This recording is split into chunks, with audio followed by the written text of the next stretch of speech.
Solid Edge ST3 provides synchronous assembly design and provides a full range of applications. Solid Edge ST3 includes synchronous assembly design with part-to-part associativity, allowing you to change relationships for modifying part position or geometry in a top-down or bottom-up approach. There's no need to have multiple CAD systems used by your supply chain. Solid Edge is able to import data from most popular systems through direct translators and others by using neutral file formats such as IGES and STEP. Here we're adding a part from Inventor. This is a motor to drive our mechanism, and we're just going to use assembly relationships to position it.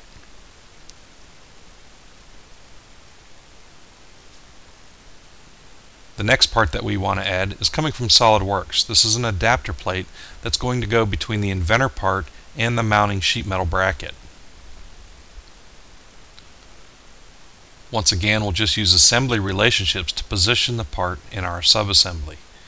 We'll create an alignment between the center hole in the SolidWorks part and the center hole in our bracket. We'll mate the back face of the SolidWorks part to our sheet metal bracket. And then we'll just align one of the corner holes. This will fully constrain this part in our assembly. Next, what we want to do is create an inner part copy of the flange detail of the Inventor part. You can see that the flange in the SolidWorks part doesn't match up with our motor. So we can reuse data in a single system and establish relationships no matter where the data came from.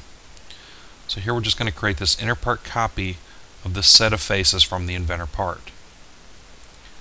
The next thing I want to do is break the associativity between the Inventor part and the SolidWorks part. So just take this inner part copy and break that relationship. Then what I'll do is just reposition that set of faces back onto the flange of our SolidWorks part and attach it to the model. And it will become part of the solid. Final step here is just to change the color so that everything matches.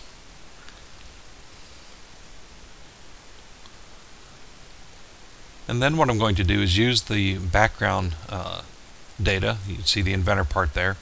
And I'm just going to take the front face and the back face of this flange and use the synchronous technology and actually move this out to match up with our bracket, or with our motor rather.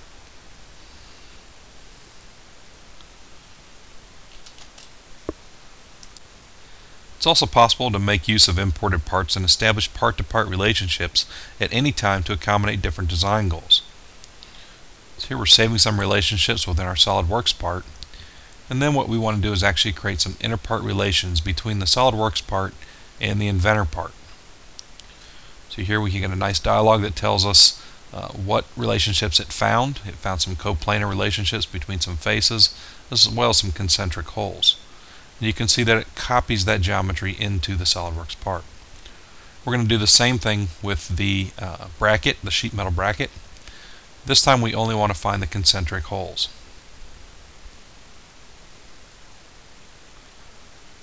By saving these relationships within our SolidWorks part, we can switch back to the assembly.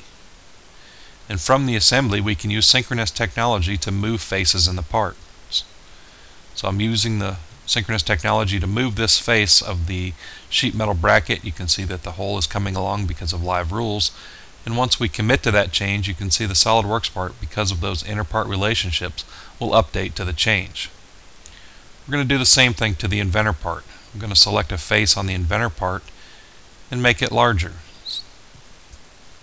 Remember that we established those inner part relationships, the concentric holes and the coplanar faces, so that again, once we commit to that change, the SolidWorks part is going to update because of those inner part relationships.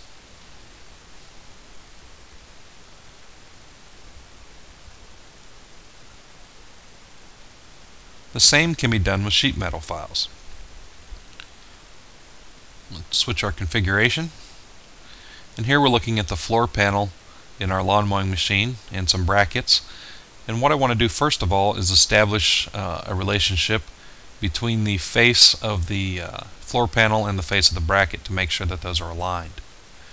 So I'm just using the relate command to actually move that into position. I'm going to use synchronous technology again to grab the thickness face of the sheet metal and drag it down to the center of the bracket. So this way we can ensure that this fits together correctly. We can also create some assembly features in ST3. So here I'm going to create some assembly-driven part features. So these features would not actually be added until the machine was actually assembled to make sure that all the holes lined up. Because it's being welded together, it's not precise. So we create these assembly features at the assembly level.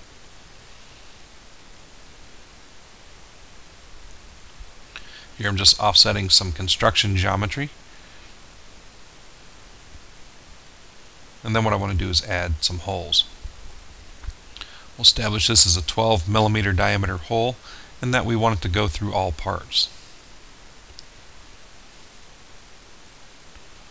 I'll just use the construction geometry to place these holes, and I'll add some dimensions to actually constrain them. We're going to use our smart dimension, and we want that distance between to be 45 millimeters, and then on the left side we want this dimension to be 35 millimeters. We also want to establish which parts are being cut by these holes. So you can see that it's actually going through some parts on the outer edge here, and I want to just remove a few parts here and then allow that hole to cut through both brackets and the sheet metal part. There you can see the hole cuts all the way through.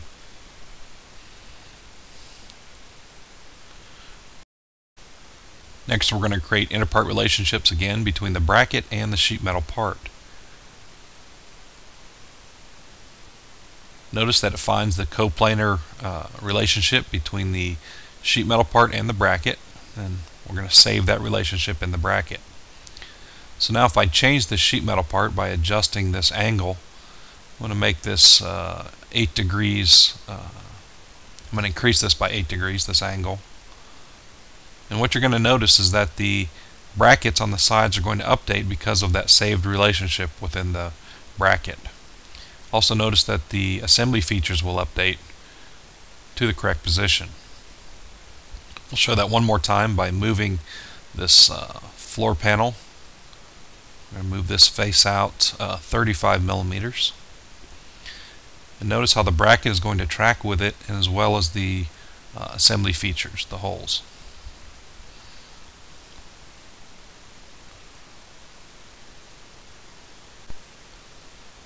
Solid Edge ST3 is complete assembly design with all assembly applications, including tubing, piping, weldments, frames, and more.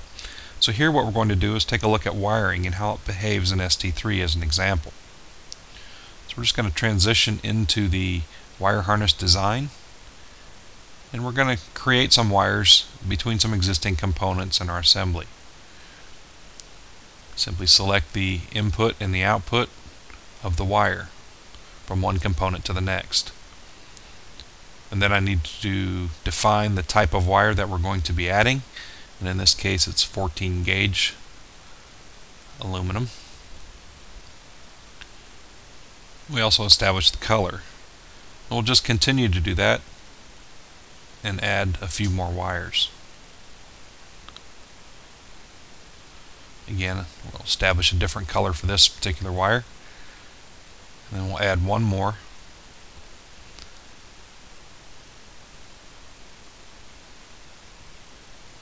To the bottom of this component. And again, change the color. We'll make this one orange.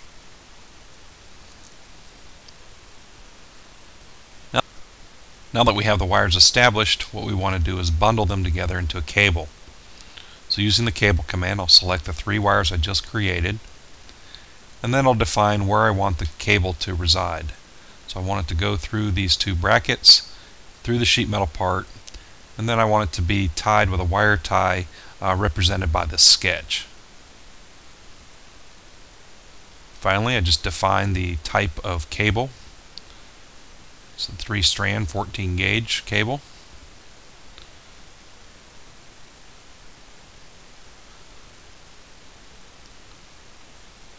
And then I can also represent this with actually a solid. So what I'm going to do is just select the harness, and I want to create the physical conductors.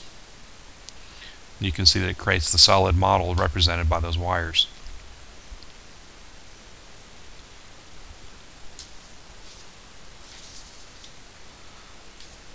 So now what we want to see is how this reacts if we make some synchronous changes to our assembly.